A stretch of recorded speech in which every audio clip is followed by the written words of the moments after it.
Sakai is a hopeless loser with zero game, who spends his days daydreaming about starring in a real-life K-drama with his fellow loser female friends. Unknown to him, his trash friends have just the same garbage thoughts about him.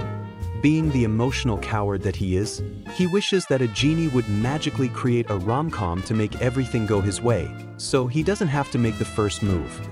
The story begins with Sakai living out his greatest fantasy in a dream, happily dating his childhood friends because that is the only universe where he is not a certified loser.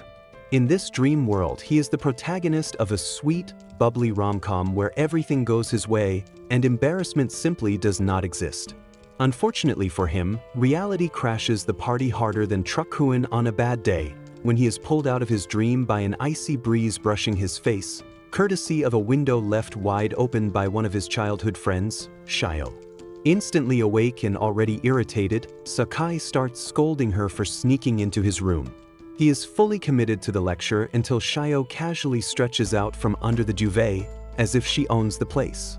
The sudden sight fries his brain completely, causing his thoughts to scatter in every direction at once. Before he can recover, Shio pulls him close, and the pressure alone makes Sakai forget how breathing works. But he forces himself back to reality by forcibly pinching Shio's mouth to wake her up. His mind immediately jumps to a soapy K-drama scenario, complete with dramatic music and slow motion. Shio rubs her eyes and immediately starts cursing like Sakai personally ruined her life until she realizes she is in his room. She blames him for not locking the window, which apparently was an open invitation for her ninja skills. Sakai tries to defend himself, pointing out that she broke in like a thief, which earns him zero sympathy. After a stern scolding, he tells her to leave, and she obeys without hesitation. But of course, she wants to go through the window because front doors are for ordinary mortals. Midway through her exit, her clothing budget maxes out, and Sakai's brain freezes like a glitching video game. He finally recovers and points it out, leaving her flustered, while he turns away, thinking about how absurd it is that they have lived next to each other since birth without dying from embarrassment. Later on, his thoughts keep returning to the wardrobe incident, and as he sets out for school, he bumps into Shio, who grabs his hand and rubs it against her orange farm.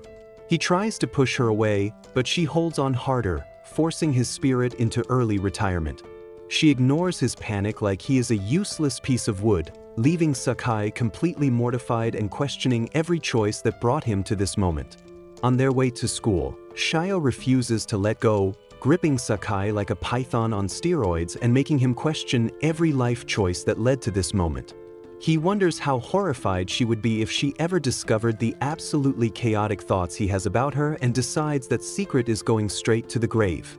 Meanwhile, Shio is spiraling too, frustrated that all her aggressive orange wiggling and careful teasing has barely made a dent in his composure. She swears silently to make him fall for her, even if it takes the end of the universe. Suddenly, she trips spectacularly and drags Sakai down with her, pressing his face directly into her orange farm. It's clearly part of a devious plan she learned from reading way too many how to seduce your childhood friend manuals. She pretends to be shocked, scolding him, but is secretly thrilled that her trap worked. Sakai, completely unbothered, brushes her off like she is a piece of trash and tells her to keep moving. Shio, now desperate, reveals her cute girl ammunition, claiming a sprained ankle. Sakai simply pulls out a first aid kit, explaining he has carried it since childhood thanks to her reckless window climbing, making Shio flustered a few minutes into their walk. Sakai and Shio suddenly slam the brakes at an intersection, realizing that holding hands in public might cause instant social death. After an intense internal struggle that feels way more dramatic than necessary, they decide to keep going anyway. That confidence lasts exactly 5 seconds, because the moment Shio upgrades the hand-holding to finger-locking, Sakai nearly malfunctions mid-step. Just as things start drifting into rom-com territory, reality throws another obstacle with a loud thud behind them. They turn around and discover Akari, their childhood friend, staring like she just unlocked a forbidden zone. They panic and start firing excuses simultaneously. Akari laughs it off and tries to find her phone, suspiciously shaking the entire time. Sakai tries to explain, but Akari snaps at him, and as she storms off, Sakai accidentally commits yet another unforgivable mistake, earning him a bag straight to the face. After Shio explains the situation and Sakai concurs, Akari cools down and leaves them with a warning. However, Sakai and Shio misunderstand each other due to their similar excuses. Deep down, Shio thinks she was the only one overreacting about the handholding, but unknown to her, Sakai is also thinking the same. Meanwhile, when she is alone, Akari collapses, still trembling from her interaction with Shio and Sakai. Apparently, she also has hidden feelings for Sakai, and she panicked when she saw him holding hands with Shio. She wants to make a move before Shio pulls one over on her, but Akari wonders why she is always mean when she sees Sakai. She recalls Sakai's hands on her orange farm, making her wonder if he prefers larger oranges like Shio's. The thought makes her angry, and she vows to convince him that hers are better. Elsewhere, Shio also vows to make Sakai lose control over her, while Sakai vows to take his creepy thoughts to the grave. Later that day, Sakai and Akari are seen in class fighting over juice, drinking the same juice. Though they have been friends since childhood, they never see eye to eye on anything. Shio soon enters the class to stop them from bickering, but they ignore her until someone calls Shio away for class rep duties. Despite warning them to play nice, they continue to bicker the moment Shio leaves the classroom. When they were young, Akari used to follow Sakai around, and they were very close to each other. While watching Akari by the window, Sakai wonders why they have drifted apart, and it makes him want to fix things between them, but when she turns around, they continue bickering, making Sakai change his mind about fixing things. Deep down, Akari also beats herself up for acting like a moron around him. Akari has always gone out of her way to get Sakai's attention, glamming up, working hard to get into his school, and even buying the same juice as him just to start a conversation. Yet she can't resist snapping at him for no reason. As they prepare to drink their juices at the same time, their usual bickering kicks in.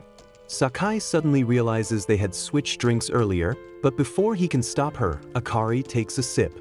Horrified at this indirect kiss, her soul practically leaves her body. Sakai tries to calm her down, but Akari turns the situation into an excuse to tease him, leaving him utterly embarrassed. She drags things further by calling him a virgin and enjoys his misery while struggling to maintain a calm face deep down. Before long, they both start cursing at each other and arguing about who has more experience in that area. Sakai then claims he can lock lips with his eyes closed, prompting Akari to dare him to show her. She claims it is only a dare, but deep down, Akari is trembling like a fish out of water while pretending to be headstrong. Moments later, they both head to a private place under the stairs to carry out the dare, but Sakai can't seem to muster the courage. Akari continues to tease him while also trembling, but when he asks her about it, she claims that she is preparing for a royal rumble, leaving him shocked. He then asks if she has done it before, but Akari brushes off his question by calling him a wuss for wasting so much time. Seeing that she seems to be serious about the kiss, Sakai finally confesses that he has never locked lips with anyone before. Akari is thrilled by the news and tries to claim Sakai's first time for herself, moving things toward what could have been his ultimate rom-com fantasy. Suddenly, Shio interrupts, leaving Sakai panicking, fearing a messy Love Island-style drama. But instead of escalating things, Shio calmly pulls a loose thread of hair from his face, acting completely oblivious. Akari attempts to quietly back away, only to trip on a stick, exposing her cute SpongeBob underwear. Shio quickly covers Sakai's eyes, but he bursts out laughing at Akari, leaving her mortified. Infuriated, Akari lunges at him, punching him while scolding him for being a creep. Meanwhile, Shio is internally spiraling over what she saw earlier, realizing she needs to be careful so Akari doesn't steal her thunder. Sakai's friends pester him about how he managed to get close to the two cutest girls in class. Frustrated, he blurts out that he can't see them as women, just as Shio walks in and hears everything. Flustered but pretending nothing happened, Shio jumps onto him, claiming they will always be childhood friends. Sakai struggles to push her off, but she refuses, even taking his workbook before he scolds her for causing rumors. Ignoring his protests, Shio sits on his lap to do her homework, rocking her hips and drawing the class's attention.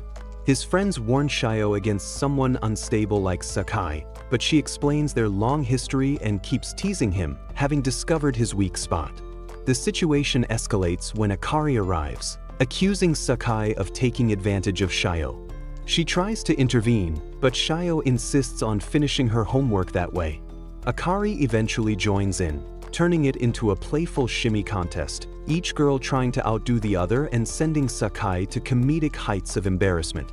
Thanks for watching till the end, and comment Sakai is a simp to confuse those losers who didn't stay till the end.